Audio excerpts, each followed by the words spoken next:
eu solicito, por favor, o diácono, porque hoje teve um trabalho bem diferenciado aí, para que providencie um copo d'água para mim aqui, que eu terei que usar água durante a exposição da nossa aula hoje.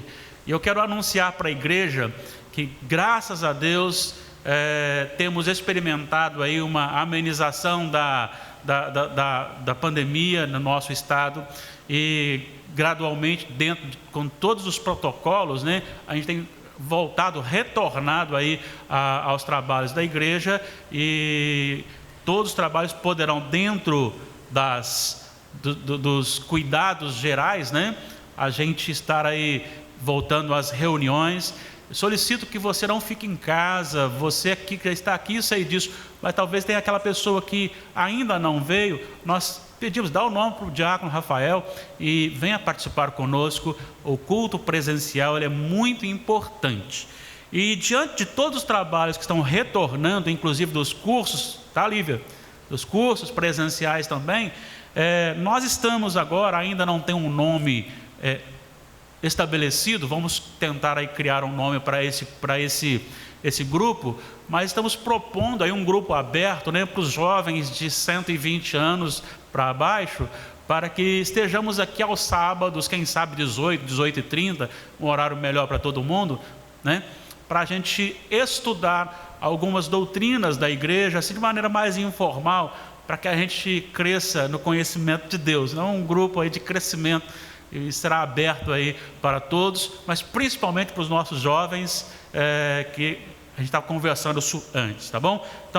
Então sábado, se Deus quiser, nós estaremos aí já trabalhando a possibilidade de estar aqui, talvez 18 ou 18h30, para a gente começar esse curso. Ah, pastor, mas tem muita atividade. Não, você tem segunda em casa, você tem terça em casa, você tem quinta em casa, tem sábado em casa. Então sábado vem para cá pelo menos 1 hora. Será muito bom, com certeza. Abramos nossas Bíblias em Lucas capítulo 1, versículos 26 a 38.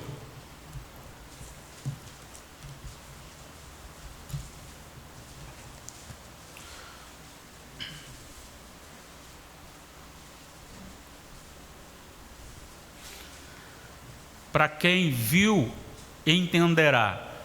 Na última quarta-feira aconteceu um acidentezinho com o meu óculos. Fui socorrido pelo presbítero Wendel. Me socorreu em 25%, porque embaçou bastante o óculos dele para mim, né? Mas fui muito bem atendido por um irmão de uma igreja, que eu não sei qual igreja que é, mas ele trabalha muito bem com isso, e ele me atendeu muito bem e já consertou o meu óculos. Agora não corre o risco de cair só a lente. Ele pode cair todo, mas só a lente não. Vamos para a leitura da palavra, irmãos. Lucas, o capítulo 1, a partir do versículo 26 até o versículo 38. No 6º mês, foi o anjo Gabriel enviado da parte de Deus para uma cidade da Galiléia chamada Nazaré, a uma virgem desposada com certo homem da casa de Davi, cujo nome era José. A virgem chamava-se Maria. E entrando o anjo aonde ela estava, disse: Alegra-te muito favorecida, o Senhor é contigo. Ela, porém, ao ouvir esta palavra, perturbou-se muito e pôs-se a pensar no que significava esta saudação. Mas o anjo lhe disse: Maria, não temas, porque achaste graça diante de Deus. Eis que conceberás e darás à luz um filho, a quem chamarás pelo nome de Jesus. Esse será grande e será chamado Filho do Altíssimo. Deus, o Senhor, lhe dará o trono de Davi, seu pai. Ele reinará para sempre sobre a casa de Jacó, e o seu reino não terá fim. Então disse Maria ao anjo: Como será isto? Pois não tenho relação com homem algum. Respondeu-lhe o anjo: Descerá sobre ti o Espírito Santo, e o poder do Altíssimo te envolverá com a sua sombra. Por isso também o ente santo que há de nascer será chamado Filho de Deus. E Isabel, tua parenta, igualmente concebeu um filho na sua velhice, sendo este já o 6º mês para aquela que diziam ser estéril, porque para Deus não haverá impossíveis em todas as suas promessas. Então disse Maria: aqui está a serva do Senhor, que se cumpra em mim conforme a tua palavra. E o anjo se ausentou dela. Vamos orar mais uma vez? Senhor, aqui estamos e dependemos do Senhor na aplicação da tua palavra, na própria interpretação, na iluminação, na edificação. E o desejo do meu coração é que esse texto tão conhecido de todos que, creio eu, ouviram, seja novo no sentido de vivificação, de crescimento, de transformação de vida. Em nome de Jesus. Amém. Hoje eu quero falar sobre o tema uma mãe sublimemente agraciada. Uma mãe sublimemente agraciada. Sabe, é gritante e a maneira como o mundo se relaciona com aquilo que Deus estabeleceu. Preste atenção. O mundo contrariou tudo e todos os princípios de Deus, os valores de Deus. E isso é muito comum na nossa própria vida. E a gente pensa na questão, o que é uma melhor profissão para os nossos filhos? Logo pensamos num doutorado, medicina, advogado, e esquecemos que não existe isso no reino de Deus. Você já pensou em criar o seu filho para ser um missionário entre os coletores de lixo? Não, aí não posso pensar, é vergonhoso. Não, não é vergonhoso, é vergonhoso para este mundo. O Senhor Jesus, discutindo então com os discípulos, porque eles queriam ser o maior no reino dos céus, ele, ali registrado em Marcos capítulo 10, versículos 43 a 45, ele diz assim: aqui entre vós é assim, o maior é servido pelo menor, mas no meu reino, aquele que quer ser maior, seja servo de todos. E ele encerra dizendo assim: porque o próprio Filho do Homem não veio para ser servido, mas para servir e dar a sua vida em resgate a muitos. O contexto do Evangelho, o princípio do Evangelho altera na mente e no coração daquele que tem o Senhor. Quando Paulo escreve a Filemon e ele está devolvendo um escravo fugitivo, duas razões havia para uma punição ferrenha. Primeiro, porque era um escravo, então Filemon tinha autoridade para tomar decisões sobre ele. Segundo, ele era um escravo fugitivo e possivelmente ainda havia furtado alguma coisa, porque Paulo vai dizer assim: se ele lhe deve alguma coisa, eu lhe pagarei. Então possivelmente ele tinha saído, levado alguma coisa. No entanto, no versículo 16, Paulo fala assim: eu estou lhe enviando Onésimo, receba-o como um irmão caríssimo, porque ele se converteu, o Evangelho transformou. Não importa se ele vai servir como escravo, mas agora ele é irmão caríssimo. O Evangelho transforma, há uma mudança diferente deste mundo. É por isso que Deus sempre na história, preste atenção, Deus sempre usou as coisas menos favorecidas, as menores coisas, menos expressivas, para realizar as maiores coisas da vida. Esse é o Evangelho, esse é Jesus. E nós corremos o risco muitas vezes de supervalorizar as pessoas. E eu quero então destacar aqui algumas lições, algumas características que apontam para a sublimidade desse favorecimento de Deus a Maria.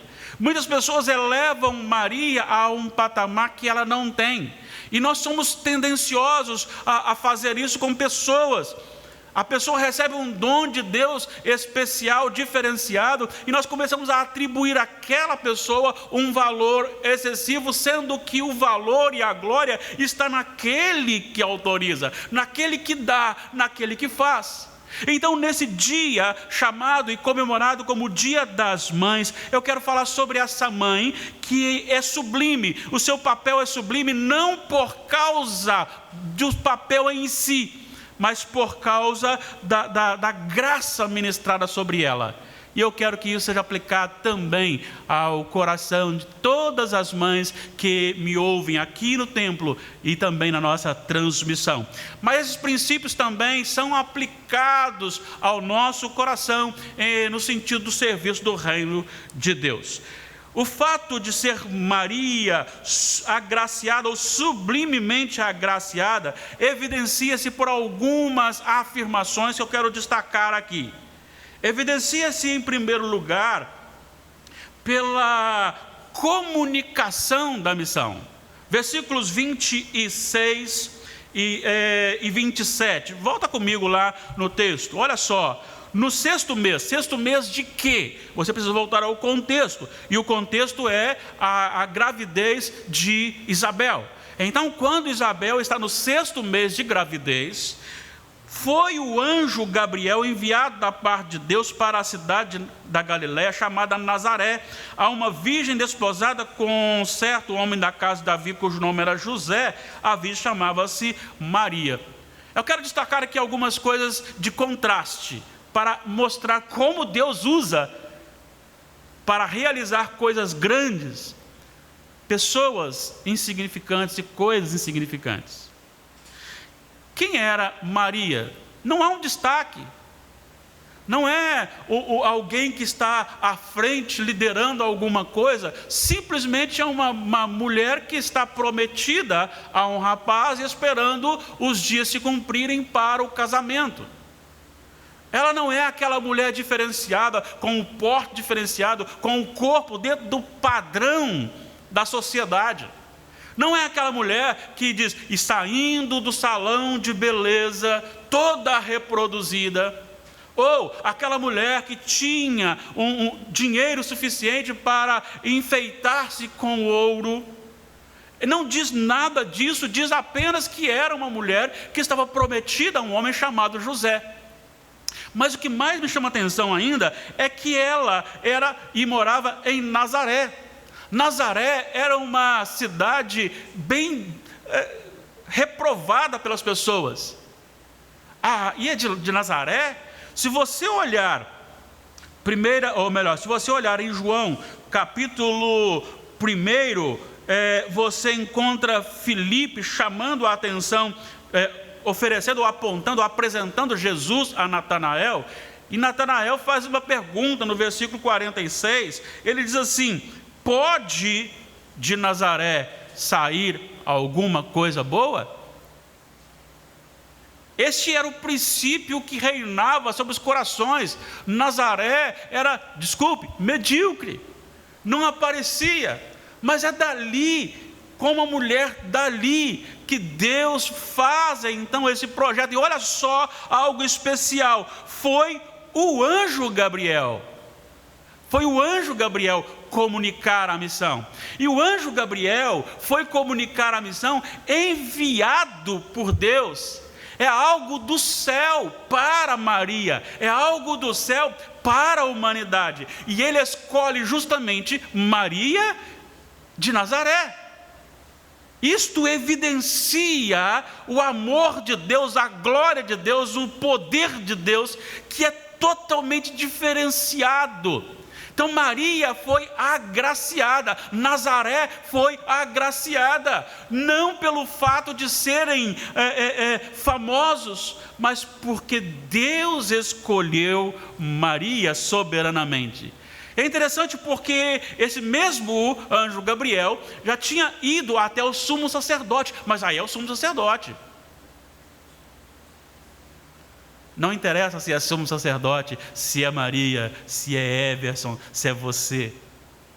Não interessa quem seja, mas essa comunicação vindo de Deus, através do anjo Gabriel, enviado peculiarmente, diretamente a uma mulher, algo que vem do governador supremo, que é dirigido agora à pessoa simples de uma cidade desconhecida ou até mesmo rejeitada. Isto evidencia, isto aponta para aquilo que Deus tem como gracioso em ministrar os seus planos, ou seu plano redentivo. Aqui se cumpriu o que está em Isaías 7,14: porquanto o Senhor mesmo vos dará um sinal, eis que a virgem conceberá e dará à luz um filho, e lhe chamará Emanuel.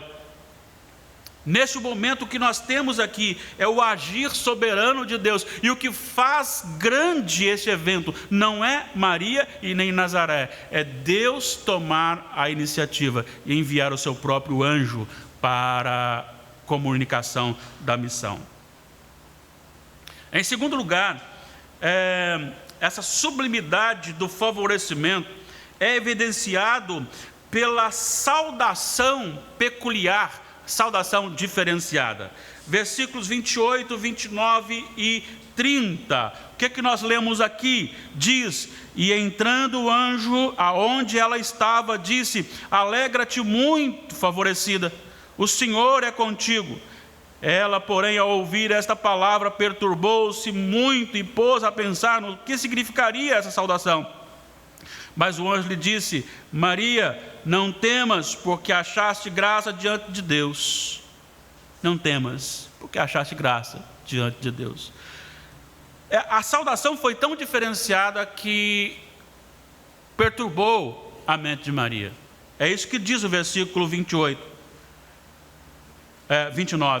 Ela, porém, ao ouvir esta palavra, perturbou-se muito e pôs-se a pensar no que significaria esta saudação. Olha só algumas coisas importantes que desvia, que tira da pessoa e coloca em Deus a glória. A grandeza não está em Maria, mas está em Deus. Primeiro, muito favorecida. Não é algo, você é alguém especial entre todas. Não, é alguém que foi grandemente favorecida. Essa saudação, ela é diferenciada e aponta para o que eleva, não é a pessoa, mas aquilo que vai ser colocado na pessoa. Segundo, o Senhor é contigo.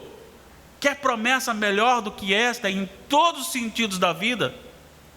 O Senhor é contigo. Não é você é capaz, você já nasceu vencedora, você é isso, você é aquilo. Não, o Senhor é contigo. Se há alguma coisa que você vai fazer porque Deus achou graça, Deus ministrou graça, Deus quis fazer em você. Segunda coisa, Ele é contigo, Ele lhe conduzirá, Ele lhe fará. Por isso, não temas, porque achaste graça. Achaste graça. Ou seja, Deus resolveu abençoá-la, lhe dando a oportunidade de ser então a portadora do nascimento do Messias. Essa saudação, ela é diferenciada e causou essa dúvida em Maria, porque ela é carregada de significados para apontar que tudo é do Senhor. O homem não tem nada em si, o que ele tem de bom vem de Deus. Se há alguma coisa, um dom que você recebe, que você tem, lembre-se disso. Não vem de você, é de Deus. Se Deus tirar de você, você não tem mais esse dom. Terceira evidência está no sentido do conteúdo da missão. O que torna a maternidade de Maria tão sublime e ela como tão agraciada não é simplesmente o fato de ser mãe, mas é o fato de, além de ser mãe do próprio Salvador Jesus Cristo. Versículos 31 a 33. Olha o que dizem. Eis que conceberás e darás à luz um filho, a quem chamarás pelo nome de Jesus. Este será grande e será chamado Filho do Altíssimo. Deus, o Senhor, lhe dará o trono de Davi, seu pai. Ele reinará para sempre sobre a casa de Jacó, e o seu reinado não terá fim. 3 coisas importantes aqui. Primeiro, o enunciado: você será mãe. Você será mãe. Vamos pensar que isso poderia ter trazido no coração de Maria e trouxe alguma dúvida. Ela chega a perguntar depois: mas como assim? Eu não sou como as demais mulheres, no sentido de manter relações sexuais fora de casamento, e nem com um namorado. Eu não tenho relação. Como eu vou ficar grávida? Mas o anúncio é: você será mãe, você terá um filho. Versículo 31. Eis que conceberás e darás à luz. Versículo 32, agora vem uma explicação desse versículo 31. E enriquece-o, dizendo: ele será verdadeiramente grande. O versículo 32. Ele será grande e será chamado Filho do Altíssimo. Uma coisa muito interessante, que como Deus cuida dos detalhes. Como assim o filho será grande? E nós vemos isso em toda a Bíblia, tanto antes, como durante, como depois, a grandeza do ministério de Jesus Cristo. E a razão da sua rejeição está justamente porque a sua grandeza não era compatível com a grandeza do mundo. O que Maria gerou era uma grandeza espiritual, celestial, com valores do céu. A gente vive tão preocupado com tanta coisa referente a dinheiro. A gente tem que guardar dinheiro para velhice, tem que guardar, nem sabe se vai envelhecer. A gente fica aquela sede, aquele medo, guardando, segurando, cuidando, querendo ganhar mais, comprar. E este grande, quando alguém chegou para ele e falou que ia segui-lo, ele falou assim: você quer me seguir? Então vem, segue-me. Só que o Filho do Homem não tem onde reclinar a cabeça. A grandeza aqui não está num reconhecimento de status, de uma posição de sentar no trono. Pelo contrário, a grandeza está quando Jesus entra em Jerusalém, ovacionado pelos mesmos que depois gritaram: crucifica-o. Já parou para pensar nisso? São os mesmos. Bendito que vem em nome do Senhor, crucifica-o. E eles todos pensavam que ele ia assumir a cadeira presidencial e gritar ali uma ditadura e dizer: a partir de hoje eu mando em tudo.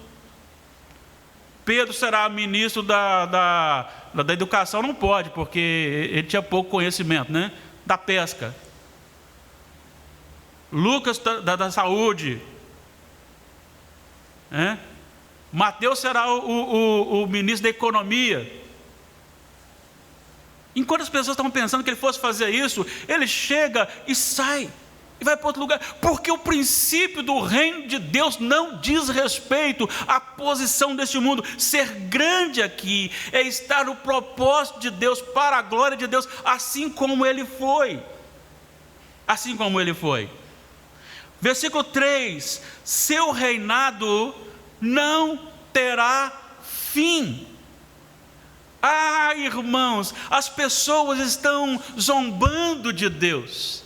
Principalmente pessoas com sucesso, reconhecidamente aí da mídia, zombam de Deus. já chamaram Jesus de homossexual, já falaram que Jesus apoiaria esse movimento, já chamaram Jesus de todas as podridões deste mundo, rejeitam, brincam com o nome de Deus, zombam do nome de Deus, zombam de Deus e do seu nome. Enquanto eles zombam de Deus, o próprio Jesus, na sua grandeza, diz que santificado seja o teu nome, deve ser a nossa oração, antes mesmo de pedir pela saúde, pela alimentação. E dentro desse aspecto aqui, ele reina, querendo o mundo ou não. Aqueles crentes que hoje vivem mais no mundo do que na igreja, aqueles crentes que são seguidores de programas pornográficos, programas que zombam de Deus, é triste ouvir, mas tem muitos crentes envolvidos em programas que têm imoralidades tais que não é nem possível citar aqui, e que comentam: fulano vai sair, não, fulano vai ficar, a fulano é melhor, enquanto deveriam estar comentando a palavra de Deus, a Bíblia Sagrada. Tem um homem que arriscou no passado a pregar um sermão sobre o julgamento final e a posição da igreja, Leonard Ravenhill, e ele disse que 5% da igreja somente é verdadeiramente igreja, porque as pessoas se envolvem facilmente com o pecado, amam o pecado, odeiam o que é santo. Mas saiba de uma coisa: querendo o restante da igreja, querendo o mundo já podre ou não, Jesus é o rei, e ninguém pode tirá-lo do trono. Salmo 2: os reis se levantam, as nações se levantam, as autoridades se levantam contra Deus e contra o seu ungido. Ri-se deles o Senhor zomba deles, porque tudo está nas mãos do Senhor. Ele é grande, o seu reinado não tem fim. Em quarto lugar, evidencia-se esta sublimidade do favorecimento pelo modo sobrenatural da concepção. Versículos 34 e 35, você lê comigo aí. Então disse Maria ao anjo: como se dará isso, pois não tenho relação com homem algum? Respondeu-lhe o anjo: descerá sobre ti o Espírito Santo, e o poder do Altíssimo te envolverá com a sua sombra. Por isso também o ente santo que há de nascer será chamado Filho de Deus. Deixa eu lhe dizer uma coisa séria, importante para você. A concepção não se dará através do método natural. Não será um teste que mostrará que você estará grávida. Não será o médico que dirá que você está grávida. E nem será o médico que vai mostrar para você o sexo da criança. É Deus que está fazendo isso desde a concepção. É algo vindo do Senhor, é sobrenatural, é um envolvimento espiritual, é uma gravidez em virgindade. E José entendeu isso tão bem que depois que Deus o falou, ele agora toma uma decisão e diz: vou casar-me com você para que as pessoas não lhe maltratem. E ele não manteve relação conjugal com ela até o nascimento de Jesus, porque Jesus tinha que nascer da virgindade. É algo sobrenatural, é algo de Deus. Maria não é a mulher ovacionada, quem é glorificado é o Senhor, que opera o sobrenatural para fazer com que ela pudesse conceber. Ela pudesse conceber. O modo sobrenatural da concepção, obra do Espírito Santo, e por isto ela estaria gerando nela. Olha só, por isso que ela se sente agraciada. É por isso que no capítulo 1, a partir do 46, ela vai dizer: a minha alma engrandece ao Senhor, e o meu espírito se alegrou em Deus meu Salvador, porque contemplou na humildade da tua serva, pois desde agora todas as gerações me considerarão bem-aventurada. Não é por causa dela, mas por aquilo que estava sendo gerado nela. Por causa de Deus, ela seria considerada bem-aventurada. Ela diz: eu não tenho habilidades, o Senhor olhou para minha humildade. O poder sobrenatural da concepção já é de Deus todas as concepções, mas neste caso é algo fora do normal.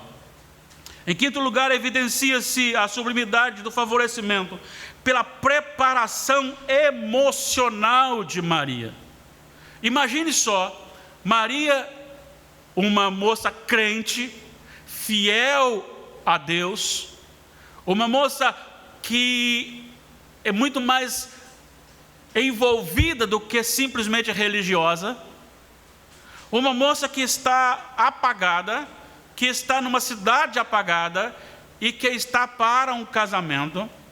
De repente recebe essa notícia, a visita de um anjo, o anúncio da sua concepção, da sua gestação, a maneira como quem ela estaria gerando, a maneira como ela estaria concebendo. Isso é muito para a cabeça de um ser humano pecador. Ah, mas Maria era pecadora? Bom, foi ela que disse. Olha o versículo 47 do capítulo 1, do mesmo texto. E o meu espírito se alegrou em Deus, meu Salvador. Só há Salvador para pecador. Não pode haver Salvador para pessoa que não peca. Ele não precisa. Maria está dizendo assim: ele olhou para mim como pecadora e agiu em mim. Agora olha só o que ele fez nos versículos 36 e 37. Isabel, tua parenta, igualmente concebeu um filho na sua velhice, sendo este já o 6º mês para aquela que dizem ser estéril, porque para Deus não haverá impossíveis em todas as suas promessas. Há um encorajamento, Deus trabalhando o emocional de Maria, dizendo: pode descansar, eu já fiz com Isabel. Isabel, além de ser chamada de estéril, ela já estava envelhecida. Foi isso que Zacarias disse para o anjo. Zacarias disse assim: como pode se dar isso? Porque já sou velho.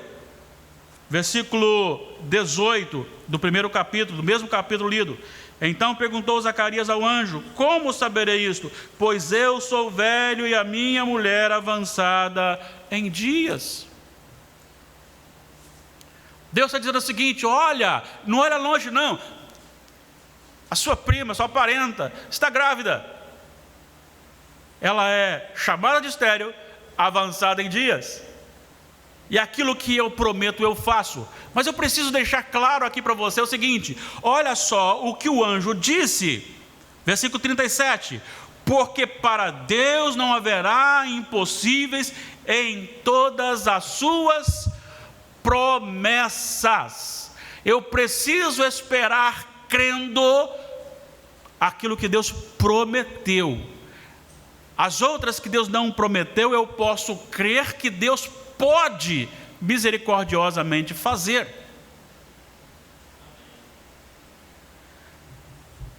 Deixa eu dar um exemplo. Nós oramos pelos nossos irmãos que estavam adoentados. Oramos crendo que Deus podia curá-los, e o Evandro é a maior prova disso dentro do quadro que ele passou. Mas para quantos de você já orou da mesma forma e Deus não curou?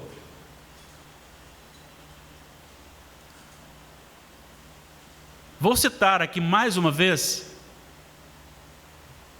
Nós gostamos muito de pregar sobre a maneira como Deus libertou Paulo da prisão, como Deus libertou Pedro da prisão, como Deus salvou da morte os discípulos no meio do mar. Dificilmente a gente ouve um sermão da morte de Tiago, passada a espada.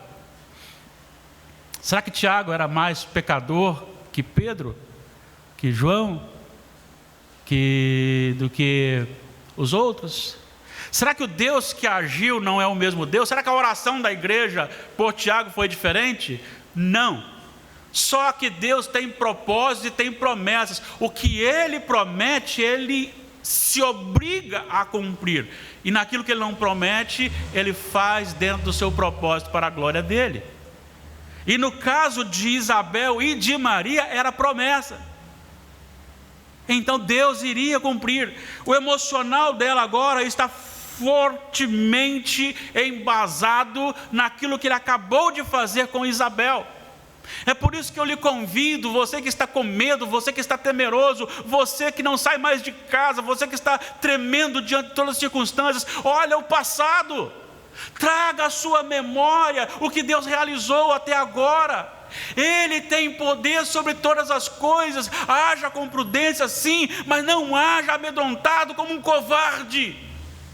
Saiba que Deus tem autoridade para dirigir a história. Não só tem autoridade, como dirige a história.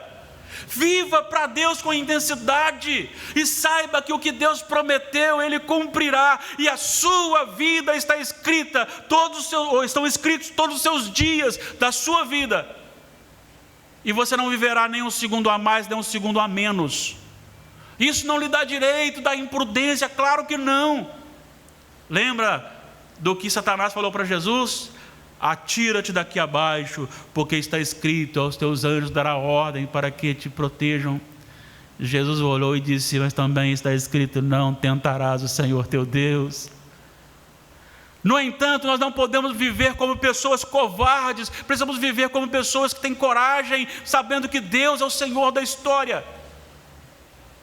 Como aquele missionário que disse: eu irei para lá, e se eu morrer lá quando chegar, é porque o meu ministério acabou, porque se não acabou, Deus não permitirá a minha morte.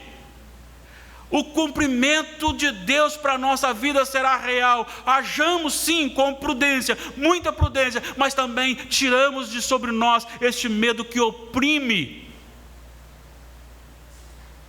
Porque nós somos servos do Deus Altíssimo, que cumpre todas as suas promessas, que tem toda a autoridade sobre todas as coisas. Olhe para Isabel, olhe para Maria, olhe para você e olhe para mim.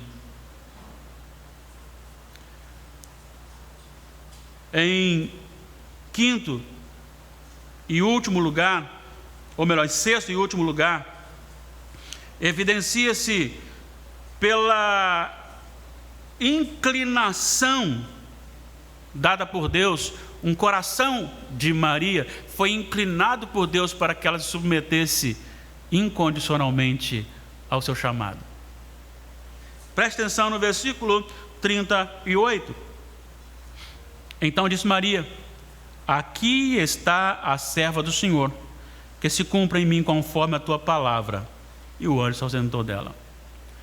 Isso aqui é muito importante quando você analisa isso partindo do contexto cultural. Hoje, como eu disse que os valores são trocados, as moças são direcionadas, chamadas para pecar contra o Senhor. Os jovens também, os homens também. Hoje, se você repreender o seu filho ou a sua filha por qualquer ato pecaminoso, você está comprando briga, podendo ser até processado. Mas naquele tempo ainda tinha uma cultura em que, se acontecesse, por exemplo, a gravidez de Maria, sem que ela tivesse casada, constaria-se como um adultério e ela seria apedrejada. Era a questão legal.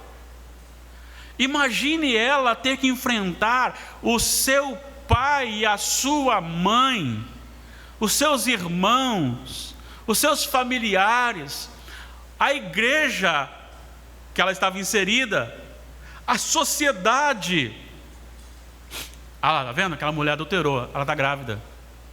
Ela não sabia que Deus iria tocar a vida de José para José casar com ela antes. Deus não disse para ela assim: eu vou, mas pode ficar tranquila que eu vou providenciar para que ninguém fique sabendo. Ele só disse o seguinte: Isabel está grávida porque eu cumpro minhas promessas, então fique tranquila, descansa. E o que ela faz? Descansa. Ela diz: tá bom, não sei o que vai acontecer, não sei como será, mas eis aqui tua serva, que se cumpra toda a vontade do Senhor sobre mim. É uma submissão incondicional. É uma submissão que não coloca a sua pessoa à frente, não coloca o seu nome. Algumas pessoas usam a expressão, né? A minha biografia não pode ser manchada. Eu tenho um nome a zelar.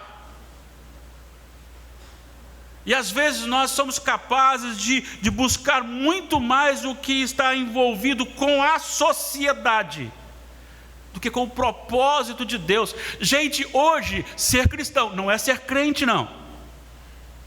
Ser cristão hoje é ser tido como radical. Mas nós preferimos o bom nome diante dos nossos vizinhos a não confrontar o pecado. Será que nós estamos preparados para dizer para o Senhor: não, nós vamos sim, vamos pregar o Evangelho sim? E qual é o Evangelho? O Evangelho é que você não pode ser salvo sem Jesus. O Evangelho é que as suas boas obras sem Jesus é um lixo diante do Senhor. O Evangelho é que nem Pedro, nem Maria, nem João, nem outro apóstolo, ninguém pode receber ou interferir na nossa salvação. O Evangelho é que você, se não nascer de novo, você não pode ser salvo. Esse é o Evangelho. Mas a igreja hoje vive o Evangelho do mais ou menos, para não ferir, que nós precisamos ter um bom nome aqui no bairro. As pessoas precisam dizer assim: nossa, que igreja amorosa é aquela, que igreja, assim, é gostoso, sabe? Eles não apontam os nossos erros. Há tempos ouvi de que um pastor disse: aqui não se prega sobre pecado, porque o pessoal já está muito cansado, já está trabalhando, já está cansado, e quando ele chega na igreja vai ouvir sobre pecado ainda. Vamos falar sobre o amor de Deus. Não tem como falar sobre o amor de Deus sem falar do pecado. Nós precisamos de pregadores, de pregadoras, de homens e mulheres, de servos do Senhor, que serão capazes de hoje, nesse século, nessa cultura, dizer o seguinte: Senhor, eis-me aqui, cumpra em mim o teu querer, mesmo que isso me custe a amizade de pessoas, mesmo que isso me custe o desemprego, mesmo que isso me custe a prisão, mesmo que isso me custe até mesmo tirar a vida, a minha própria vida, que me tire a vida, a morte. Maria foi uma mãe, e ela foi sim, e é sim, chamada de bem-aventurada. Imagine, você mulher que já tem esse privilégio doce do Senhor, e o diabo é tão astuto que hoje ele tirou a alegria de ser mãe das mulheres, né? As mulheres acham que ser mãe é um peso, deforma o corpo, não queremos ser mãe. Há beleza nisso, há sublimidade nisso. Mas imagine só você ser como mãe, na função que Deus deu a vocês. Os homens aqui, não, nós não podemos. A beleza da gestação não cabe ao homem, não foi a você foi dada a liderança. Então contente-se. Liderança quer dizer responsabilidade. Agora a mulher, além da função de ajudadora, Deus lhe deu a função da gestação. E é tão importante a gestação que Paulo diz que, apesar de Eva ter tomado a iniciativa e pecado contra o Senhor, a mulher será mantida pela sua função de maternidade. Mães, aprendam que vocês foram agraciadas de ser mulher. Ser mulher no plano de Deus não é como na cultura. No plano de Deus, ser mulher também é uma bênção, assim como ser homem também é uma bênção, e não há superioridade, embora há muito mais ênfase no Dia das Mães do que no Dia dos Pais, embora há uma demonização do homem e uma elevação da mulher. Pensa bem o que a cultura está fazendo contra Deus, invertendo, porque cada um foi criado dentro da sua função. Mas a mulher, hoje é Dia das Mães, não preciso falar as mães, Deus lhes deu, queridas irmãs que já são mães, e aquelas que ainda serão, a você que me ouve agora na transmissão, que já é mãe ou que será mãe, Deus lhes deu a bênção de ser mãe. Eu então encerro rapidamente aqui com algumas afirmações como aplicação. É maravilhoso como Deus usa as coisas mais simples e rejeitadas pelo mundo para coisas tão grandes que contam para a vida eterna. Isso quer dizer que há lugar para você e para mim no reino de Deus. Aleluia. Segundo, a sublimidade da maternidade de Maria extrapola a missão de ser mãe. É ser agraciada diretamente com o cumprimento da promessa de Deus feita a Adão e Eva, ainda no jardim. Da semente da mulher nascerá o varão que derrotará Satanás. Imaginou isso? A mulher receber esta vocação. Terceiro, o Senhor nunca chama alguém para determinada missão sem habilitá-lo para tal. Eu acho que eu não vou conseguir ser mãe. Não temas, não temas, o Senhor é contigo. 4, quando Deus lhe chamar para algo, ainda que seja muito difícil ou até mesmo impossível, submeta-se incondicionalmente, mesmo que contra tudo e todos, o Senhor levará a bom cabo a sua missão. Por isso que eu chamo vocês hoje a ser uma igreja de Cristo de verdade. Isso custará muito a nós. Nos dias atuais, sermos cristãos de verdade custará muito a nós, mas aquilo que Deus nos chamou vale muito mais do que todas as coisas. Todos os chamados para uma missão divina não passa de um pequeno e limitado instrumento cheio de graça de Deus para tal função. O que torna a missão grande não é um missionário, é a missão. O que torna um evangelista diferenciado não é o evangelista, é o evangelho. O que torna uma Maria bem-aventurada não é só a maternidade, é Jesus. O que nos torna importantes é aquilo que nós pregamos e não o que nós somos. Porque o Senhor certamente nos usará para a sua glória. Por isso encerro parabenizando a todas as mães aqui da igreja e as demais que nos assistem, que não são membros da igreja, que nos ouvem agora. Glórias serão dadas a Deus, não a Maria e não a vocês, embora vocês sejam agraciadas, mas a glória seja dada ao Senhor. E a nossa honra a vocês, porque o Senhor as encheu de habilidades e instintos maternais tão peculiares, que vocês, por natureza, são capazes de olhar à frente das necessidades dos seus filhos. Vocês sentem, porque Deus lhes deu habilidades e instintos maternais. Parabéns a vocês e glórias a Deus, o nosso Pai. Vamos orar?